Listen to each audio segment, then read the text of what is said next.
Kendrick Lamar. Now, there's a couple of things here. We'll play a little bit of the Kendrick. I want you to catch this first part. It's very important. Kendrick Lamar did a long piece about, I guess, evil cops or whatever it is.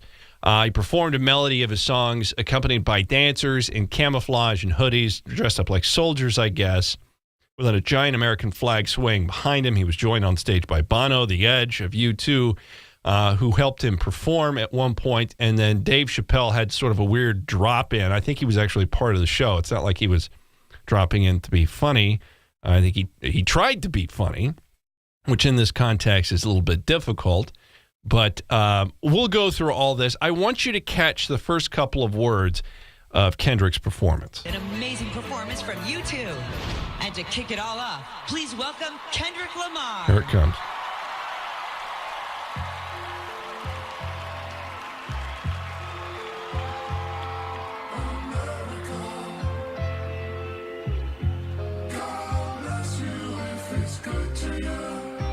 There you go. Now, that's not Kendrick singing. We're going to pause this for a second here. America, God bless you if it's good to you. That was what they said. God bless America if it's good to you. What the hell is that supposed to mean? God bless you if it's good to you. What do you mean if it's good to you?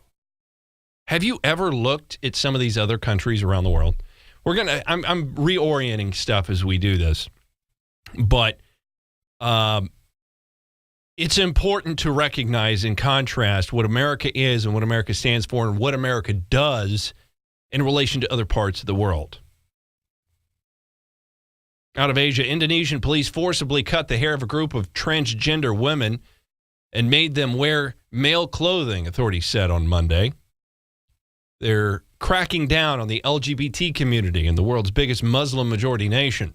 Incident happened after police raided several beauty salons in this province there. It happened on Sunday and rounded up about a dozen transgender employees over claims that they had teased a group of boys.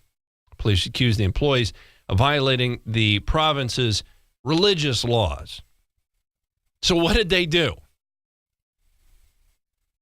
Somebody made some sort of claim. I'm sure that the people at these beauty salons weren't well liked. Everybody knew who they were.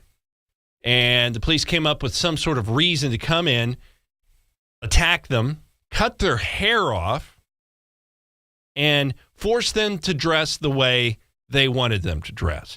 Can you imagine that happening in the United States? Is it even possible to fathom that happening in the United States of America or Great Britain or Canada or any of those places? Can you imagine?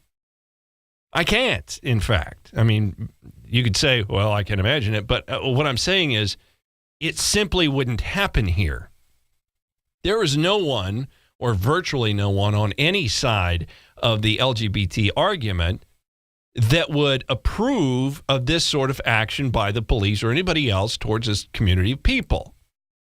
97% of Americans would not agree with this and would be outraged, and something would happen the next day. It would be very, very bad for those police officers. And I would be behind it as well. The hell government, regardless of what their reasoning is, the hell government has a right to come in and do that. No. It simply wouldn't happen in the United States, which means for these quote-unquote oppressed groups, the United States is pretty damn good to you. But, of course, they don't want to admit that.